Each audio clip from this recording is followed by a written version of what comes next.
విస్తీకరణపై భిన్నాభిప్రాయాలు వ్యక్తమవుతున్నాయి. ఈ వారంలోనే మంత్రి మండలిలో మార్పులు చేర్పులు ఉంటాయని జోరుగా చర్చ జరుగుతోంది. రాబోయే 2 ఏళ్లలో జరిగే ఎన్నికలను దృష్టిలో ఉంచుకుని బీజేపీ హైకమాండ్ నిర్ణయాలు ఉంటాయని అంతా భావిస్తున్నారు. తెలంగాణకు అత్యంత ప్రాధాన్యత ఉంటుందని సమాచారం. కొందరిని పార్టీ సేవలకు పంపించే అవకాశాలు ఉన్నాయని పార్టీ వర్గాల్లో తీవ్ర చర్చ నడుస్తోంది. ఇక ఎన్నికలు జరిగే రాష్ట్రాలతో పాటు యువకులు మహిళలకు ఎక్కువ అవకాశాలు కల్పించాలని బీజేపీ అధిష్టానం భావిస్తోంది. పార్టీలోని సీనియర్లకు ప్రాధాన్యం ఇవ్వడంతో పాటు యువతను ఆకర్షించాలని బీజేపీ లెక్కలు వేసుకుంటుంది. తెలంగాణలోని 9 మంది బీజేపీ ఎంపీలలో ఎవరెవరికి అవకాశం దక్కనుందనే అంశం చర్చనీయాంశమవుతుంది.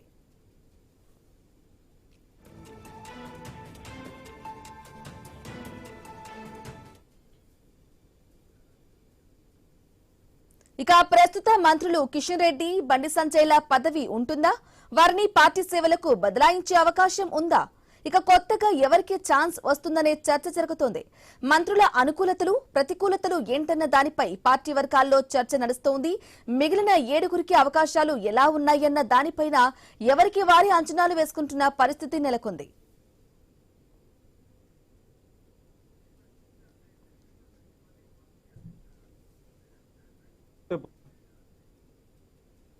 ఇక బీజేపీ మాస్టర్ ప్లాన్ కి సంబంధించిన పూర్తి అప్డేట్ మా కొలీగ్ వంశీ న్యూస్ రూమ్ నుంచి అందిస్తారు. Vamshi, good afternoon, over to you.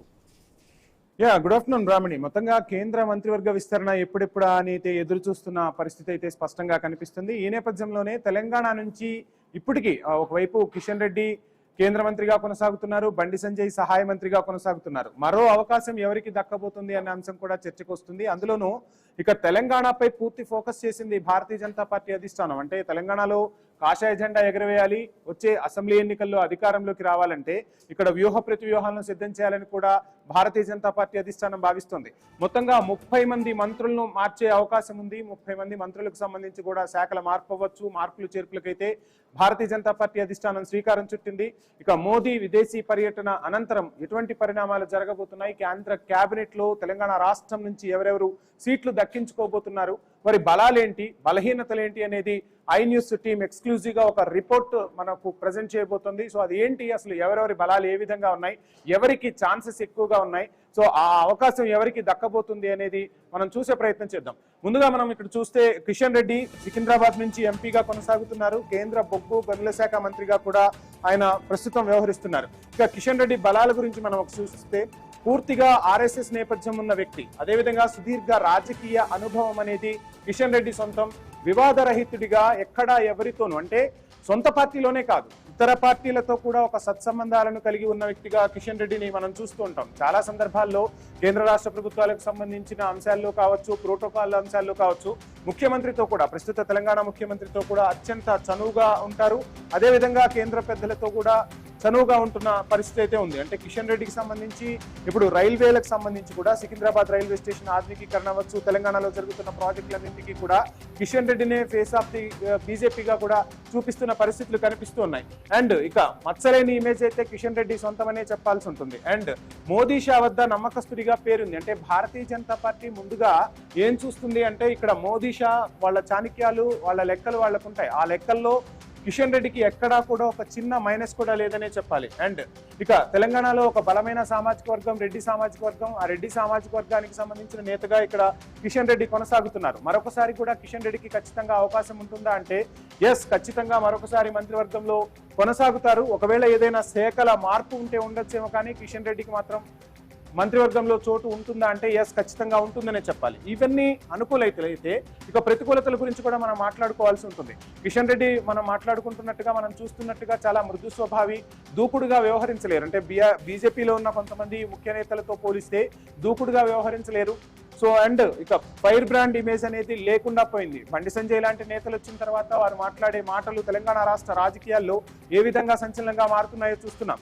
ఒకవైపు బీజేపీ, అదేవిధంగా కాంగ్రెస్ నుంచి అటు ముఖ్యమంత్రి అవ్వచ్చు రేవంత్ రెడ్డి అవ్వచ్చు, అదేవిధంగా ప్రతిపక్ష నేత కేసీఆర్ అవ్వచ్చు, ఆ party working president KTR, Harish రావులు, అదేవిధంగా ఇప్పుడు కొత్తగా పార్టీ పెట్టిన కవిత.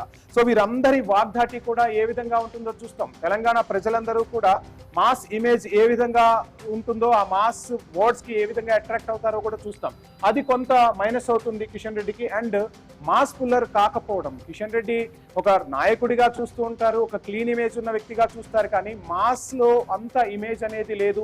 ఒక క్లీన్ ఇమేజ్ ఉంది కానీ మాస్ ఇమేజ్ లేకపోవడం అనేది కిషన్ రెడ్డికి కొంత మైనస్ అవుతోంది. సో ఇంకా చాలా మంది ఆశావాహులు ఉన్నారు.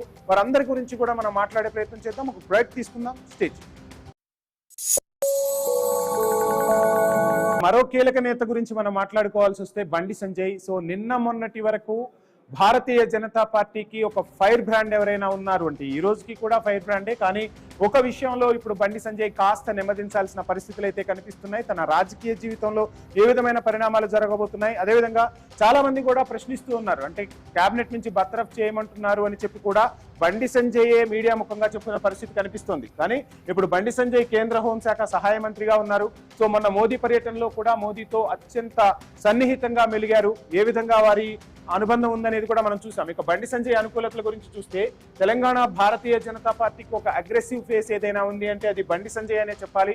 సో అంటే ప్రత్యర్థులను మాటలతో చీల్చి చెండాడంలో బండి సంజయ్ భారతీయ జనతా పార్టీకి ఒక అగ్రెసివ్ ఫేస్ గా మనం మాట్లాడుకుంటూ ఉంటాం.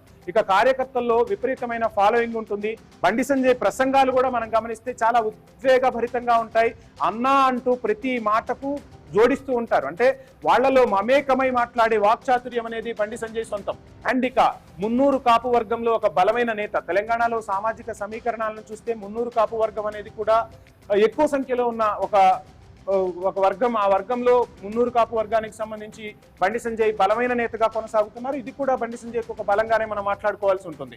ఇక హిందుత్వ జెండా అంటే తనే అన్నట్లుగా మాట్లాడుతూ ఉంటారు. హిందుత్వాన్ని తన భుజస్కంధాలపై మోస్తున్నానని కూడా ప్రతి సందర్భంలో బండి సంజయ్ చెప్తూనే ఉంటారు. జై శ్రీరామ్ నినాదంతోనే తన స్పీచ్ మొదలవుతుంది, జై శ్రీరామ్ నినాదంతోనే తన స్పీచ్ ఎండ్ అవుతుంది.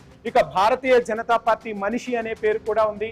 సో భారతీయ జనతా పార్టీతోనే తన జీవితం మొత్తం కూడా పార్టీ కోసమే త్యాగం చేస్తాను, పార్టీ కోసమే కష్టపడతాను. అందులోనూ కింది స్థాయి నుంచి వచ్చిన కార్యకర్తగా కిషన్ రెడ్డికి అధిష్టానం వద్ద కూడా మంచి పేరుంది, మాస్ లో కూడా మంచి ఇమేజ్ ఉంది. ఇక ప్రతికూలతల గురించి ఒకసారి మాట్లాడుకోవాల్సి వస్తే దూకుడు వ్యాఖ్యలు కొన్నిసార్లు వివాదాస్పదమైన సందర్భాలు ఉన్నాయి. ఆ వివాదాస్పదమైన సందర్భాల్లోనే కాస్త బండి సంజయ్ను పక్కకు తప్పించారా అన్న సందర్భాలు కూడా కనిపించాయి. ఇక సీనియర్ నేతలతో సమన్వయ లోపం, అంటే ఒక్కడిగా వెళ్తున్నారు కానీ అంటే ఒక టీమ్ గా వెళ్ళలేకపోతున్నారు, అందరినీ సమన్వయపరుచుకోలేకపోతున్నారు అన్న అభిప్రాయాలు కూడా వినిపిస్తూ ఉంటాయి. అండ్ పార్టీ తనదే అన్న ధోరణిలో వెళ్తూ ఉంటారు బండి సంజయ్ అన్న విమర్శలు సొంత పార్టీలోనే చాలా సార్లు వినిపించిన సందర్భాలు కూడా మనం చూసాం. అదేవిధంగా వలస నేతలను ఎట్టి పరిస్థితుల్లోనూ సహించరు. ఉన్న నేతలతోనే భారతీయ జనతా పార్టీ తెలంగాణలో ముందుకు రావాలి, కానీ కొత్తగా ఎవరైనా నేతలు వస్తే వాళ్ళను పార్టీలోకి తీసుకోలేరు. అండ్ అదేవిధంగా వాళ్లతో ఇమిడిపోలేరు అనే ఒక ఇమేజ్ అయితే బండి సంజయ్ పై ఉంది. ఆ ఇమేజ్ కొంత డ్యామేజ్ అవుతుంది. అండ్ ఇక ఇటీవల కొడుకుపై ఒక కేసు నమోదైంది, ప్రస్తుతం కోర్టు పరిధిలో ఉంది, దర్యాప్తు కొనసాగుతుంది, అది వివాదం కొనసాగుతోంది. ఈ అంశాలన్నీ ఏమైనా ప్రతికూలతలు అవుతాయా? సో బండి సంజయ్ను రాష్ట్రానికే పరిమితం చేయబోతున్నారా, లేదంటే హోంశాఖ సహాయ మంత్రిగానే మరలా కొనసాగబోతున్నారా, శాఖ మార్పు ఉండబోతుందా, ఇంతకన్నా మంచి పొజిషన్ కి ఏమైనా బండి సంజయ్ వెళ్ళబోతున్నారనేది మాత్రం చూడాల్సిన అంశమే. బట్ బండి సంజయ్ విషయంలో మాత్రం భారతీయ జనతా పార్టీ అధిష్టానం ఖచ్చితంగా ఒక మంచి నిర్ణయమే తీసుకుంటుంది తనకున్న సత్సంబంధాలతో. ఇక మరొక నేత చూస్తే డీకే అరుణ. మహబూబ్ నగర్ జిల్లా సీఎం సొంత జిల్లా నుంచి గెలిచారు. సో మహిళా కోటాలో ఆమె ఇప్పుడు ప్రస్తుతం లీడ్ లో ఉన్నారనే చెప్పాలి. కేంద్రంలో మహిళలకు 33% ప్రాధాన్యతగా మాట్లాడుతూ ఉన్నారు.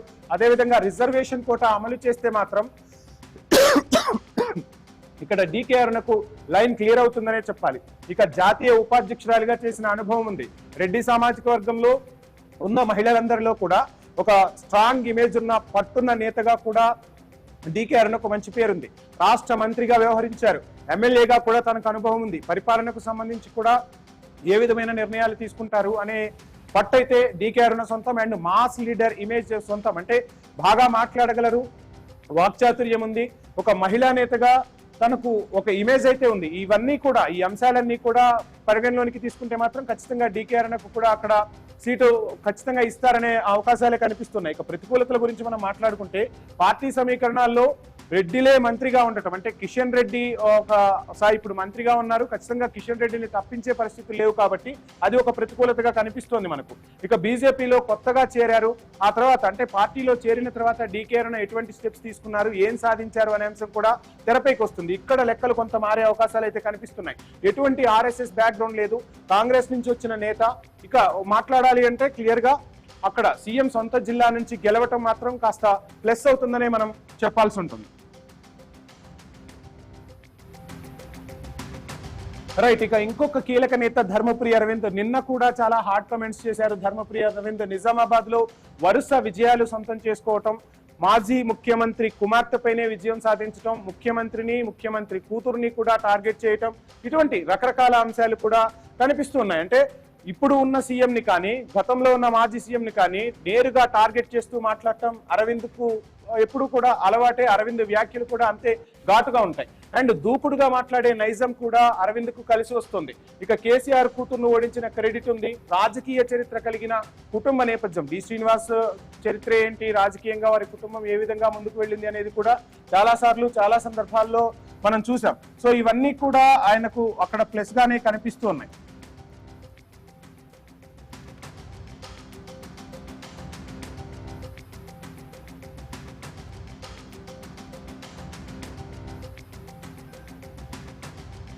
రైట్, ఇక పసుపు బోర్డు నిజామాబాద్ కు తీసుకురావటంలో సఫలమయ్యారు.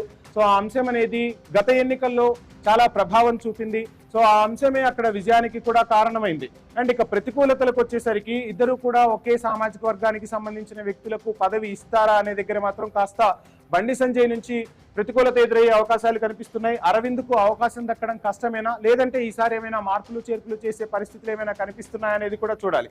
ఇక సంజయ్ ను తప్పిస్తే మాత్రం ఇటు కరెక్ట్ గా అంటే బండి సంజయ్ ను తప్పిస్తే ధర్మపురి అరవింద్ కు లైన్ క్లియర్ అవుతుందా అంటే ఎస్, ఖచ్చితంగా లైన్ క్లియర్ అవుతుందనే చెప్పాలి. కానీ ఇప్పుడు బండి సంజయ్ విషయంలో భారతీయ జనతా పార్టీ అధిష్టానం ఎటువంటి నిర్ణయం తీసుకోబోతుంది, ఎటువంటి సిగ్నల్స్ ను పంపించబోతుంది అనేది మాత్రం ఆసక్తికరమే. ఇక్కడ బండికి సంబంధించి ధర్మపురి ఒక కేంద్ర కేబినెట్ లో చోటు దక్కించుకునే అవకాశాలు అయితే కనిపిస్తున్నాయి.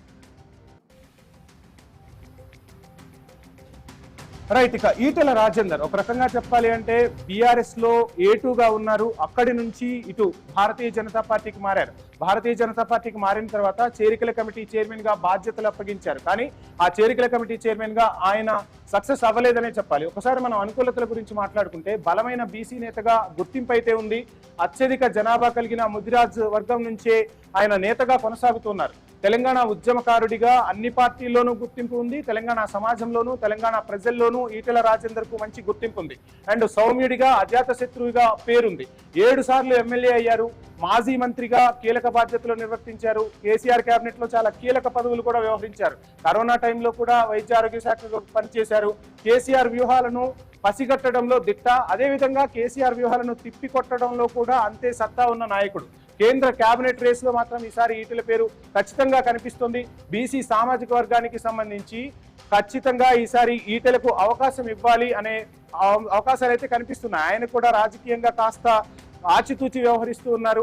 సో ఇక్కడ చూస్తే మల్కాజ్గిరి నుంచి ఆయన ఎంపీగా గెలుపొందటం, ఆ గెలిచిన తర్వాత తనకు పార్టీలో ఏ విధమైన స్థానం ఇస్తారా అని కూడా ఈటెల ఆశగా ఎదురు చూస్తున్నారు. ఒకసారి ప్రతికూలతల గురించి మనం మాట్లాడుకుంటే భారతీయ జనతా పార్టీ సిద్ధాంతాల నేపథ్యం ఈటెలకు లేదు. తెలంగాణ ఉద్యమకారుడిగా నేపథ్యం ఉంది. కానీ భారతీయ జనతా పార్టీకి సంబంధించి ఆ నేపథ్యం కానీ ఆ భావజాలం కానీ ఈ రోజుకి కూడా ఈటెలకు లేదు. అండ్ పార్టీలోకి కొత్తగా రావడం కూడా మైనస్ అవుతూ ఉంది. ఎక్కువగా వాయిస్ వినిపిస్తూ ఉన్నారు. ఈటెల లాంటి వాళ్ళు ఇతర పార్టీల నుంచి వచ్చిన నేతలే అనటం, ఇందాక మనం మాట్లాడుకున్నట్టుగా ఈటెల అందరితో ఇమడలేకపోవటం, బండి సంజయ్ లాంటి నాయకులు కూడా ఇటువంటి నాయకులను దగ్గరకు తీసుకోలేకపోవటం, అండ్ సీనియర్లు ఎక్కువగా ఉండటం కూడా ఒక తలనొప్పిగా కనిపిస్తోంది. సో ఇటువంటి నేపథ్యంలో ఒక్క బీసీ నేతగా గుర్తింపు ఉండటం, అదేవిధంగా కేసీఆర్ వ్యూహాలను తిప్పికొట్టగల దిట్ట కావటం, తెలంగాణ ఉద్యమ నేపథ్యం అనేది మాత్రం ఈటెలకు ప్లస్ పాయింట్స్. ఈ పాయింట్స్ విషయంలో చూస్తే మాత్రం ఖచ్చితంగా ఈటెలకు కేబినెట్ లో ఈసారి అవకాశాలు ఉన్నాయనే చెప్పాలి. రైట్, ఇక ఇంకొక అంశం మనం మాట్లాడుకోవాల్సి ఉంటే ఇక్కడ గూడెం నగేష్ గురించి మాట్లాడుకోవాలి. ఆదిలాబాద్ పై భారతీయ జనతా పార్టీ కాషాయ జెండా ఎగరవేసింది, ఒక సీటును కైవసం చేసుకుంది. అండ్ ఉత్తర తెలంగాణలో బలమైన ఎస్టీ నేతగా ఈయన కొనసాగుతూ ఉన్నారు. గిరిజన ఓటు బ్యాంకు మద్దతు పూర్తిగా ఉంది. కేబినెట్ లో ఎస్సీ ఎస్టీలకు ఎక్కువగా అవకాశాలు ఇవ్వాల్సి ఉంటుంది. ఈసారి ఖచ్చితంగా గూడెం నగేష్ కు ఈక్వాలిటీస్ ఏదైతే ఈ పాసిబిలిటీస్ ఉన్నాయో వీటన్నింటి నుంచి ఖచ్చితంగా కేంద్ర మంత్రివర్గంలో సహాయ మంత్రిగా అయినా అవకాశం కల్పిస్తారనేది మాత్రం సుస్పష్టం. మంత్రిగా, ఎమ్మెల్యేగా, ఎంపీగా పనిచేసిన అనుభవం ఉండటం కూడా ఆయనకు కలిసి వచ్చే అంశాలే. ఇక ప్రతికూలతలు ఏంటి అంటే పార్టీ ఇమేజ్ ఉంది కానీ తనదైన ముద్ర ఇప్పటి వరకు కూడా ఆయన వేయలేకపోయారు. సుదీర్ఘ రాజకీయ అనుభవం ఉన్నా తను ఏంటి అంటే ఒక పార్టీ చాటున ఉన్న మనిషిగానే కానీ తను ఓన్ గా ఏంటి అనేది మాత్రం నిరూపించలేకపోయారు. భారతీయ జనతా పార్టీలో కొత్తగా చేరిన నేత అండ్ ముందు వరుసలో అరుణ, ఈటెల ఉన్నారు. వీరిద్దరిని క్రాస్ చేయాలి అంటే ఇక్కడ ఉత్తర తెలంగాణకు సంబంధించి బలమైన ఎస్టీ నేత, గిరిజన ఓట్లను అదేవిధంగా నెక్స్ట్ ఉత్తర తెలంగాణలో భారతీయ జనతా పార్టీ పాగా వేయాలి. ఆ ఓటర్లను ఆకర్షించాలంటే మాత్రం గూడెం నగేష్ వైపు మొగ్గు చూపే అవకాశాలు అయితే భారతీయ జనతా పార్టీ అధిష్టానం చేయొచ్చు.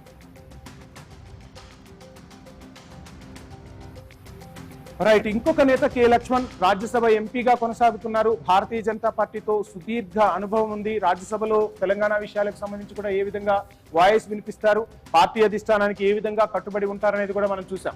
భారతీయ జనతా పార్టీ ఓబీసీ మోర్చా అధ్యక్షుడుగా ఉన్నారు.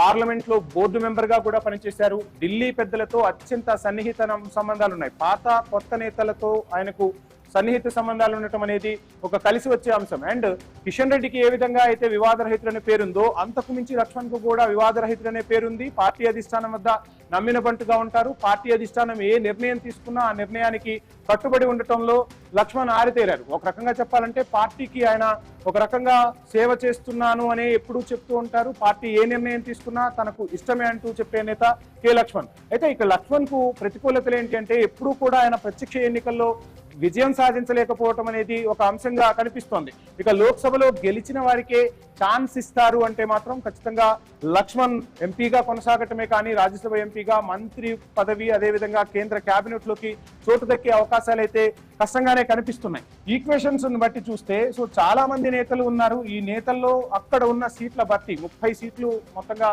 చేంజ్ కాబోతున్నాయి. సో ఈ కుర్చీలాటలో ఎవరు ఆ కుర్చీని దక్కించుకుంటారనేది మాత్రం కొంత క్లిష్టంగానే మారింది. ఇంకొక నేత మనం చూస్తే కొండా విశ్వేశ్వరరెడ్డి చేవెళ్ల నుంచి ఎంపీగా కొనసాగుతున్నారు. క్లీన్ ఇమేజ్ ఉన్న పారిశ్రామికవేత్త, పార్టీ వాయిస్ ను బలంగా వినిపించగలరు. ఆర్థికంగా కూడా చాలా బలం ఉన్న నేత. ఇప్పుడు నెక్స్ట్ ఎలక్షన్స్ కు పార్టీ పరంగా చూస్తే ఆర్థికంగా వెన్నుదన్ను ఉన్న నేతలు చాలా అవసరం. అటువంటి విషయాల్లో చూస్తే కొండా విశ్వేశ్వరరెడ్డి ముందంజలో ఉన్నారు. అదేవిధంగా రెడ్డి సామాజిక వర్గానికి చెందినవారు. ఐటీ, పారిశ్రామిక రంగాల శాఖల్లో మంచి పట్టున్న నేతగా కూడా ఆయనకు గుర్తింపు ఉంది. ఇక్కడ రెడ్డి సామాజిక వర్గానికి సంబంధించి చూస్తే ఇప్పుడు కిషన్ రెడ్డి అదేవిధంగా అరుణ, ఇక్కడ చూస్తే ఇటు విశ్వేశ్వరరెడ్డి, ఇక్కడ వీళ్ళ ఈక్వేషన్స్ లో కొంత ఇబ్బందులు అయితే కనిపిస్తున్నాయి. కానీ బలమైన రెడ్డి సామాజిక వర్గం ఇక్కడ ఉంది కాబట్టి ఆ రెడ్డి సామాజిక వర్గాన్ని తమ వైపు తిప్పుకోవాలంటే భారతీయ జనతా పార్టీ ఏమైనా వినూత్నంగా ప్లాన్ చేయబోతుందా ఏంటి అనేది మాత్రం చూడాలి. ఇక విశ్వేశ్వరరెడ్డికి వచ్చేసరికి ఈయన మాస్ లీడర్ కాదు, తన వరకు తను పని చేసుకుంటూ వెళ్తుంటారు, క్లియర్ గా మాట్లాడుతూ ఉంటారు. పార్టీల మార్పిడి చరిత్ర అయితే కనిపిస్తూ ఉంది. ఎక్కడ అధికారం ఉంటే అక్కడికి వెళ్ళిపోతారన్న ఒక ఇమేజ్ అయితే ఈయనపై ఉంది. అదేవిధంగా భారతీయ జనతా పార్టీ సొంత మనిషి కాదు, అనేక పార్టీల నుంచి మారి వచ్చారు కాబట్టి ఇప్పటికిప్పుడు ఈయనకు అవకాశం కల్పిస్తారా? లేదు. ఒక రకంగా చూస్తే ఆర్థికంగా బలంగా ఉండటం, ఇక్కడ పాతుకొని పోవాలి అంటే హైదరాబాద్ చుట్టుపక్కల పరిస్థితులకు సంబంధించి కావచ్చు, కొన్ని ఏరియాల్లో భారతీయ జనతా పార్టీ పట్టు సాధించాలంటే విశ్వేశ్వరరెడ్డికి ఒక ఇమేజ్ ఇవ్వటం ద్వారా మనం ఏమైనా సాధించవచ్చా అనుకుంటే మాత్రం భారతీయ జనతా పార్టీ ఖచ్చితంగా అటు అడుగులు వేస్తుంది. సో మొత్తంగా ఈ ఎంపీలు అది ఏదైతే ఉన్నారో 8 మంది ఎంపీలకు సంబంధించి అదేవిధంగా అక్కడ మారే సీట్లకు సంబంధించి పెద్ద ఎత్తున ఆశావాహులైతే ఉన్నారు. ఈ ఆశావాహుల్లో ఎవరికి సీటు దక్కబోతుంది, ఎవరు ఏ ప్లేస్ లోకి వెళ్ళబోతున్నారు, మొత్తంగా 30 శాఖల మార్పు అయితే మాత్రం ఖచ్చితంగా ఉంటుందని చెప్తున్నారు. చూద్దాం మరి మొత్తంగా తెలంగాణ నుంచి ఎవరు సీటు దక్కించుకోబోతున్నారు, ఎవరిని భారతీయ జనతా పార్టీ అధిష్టానం ఢిల్లీకి త్వరలోనే పిలవబోతుందనేది మాత్రం చూడాల్సిన అంశం.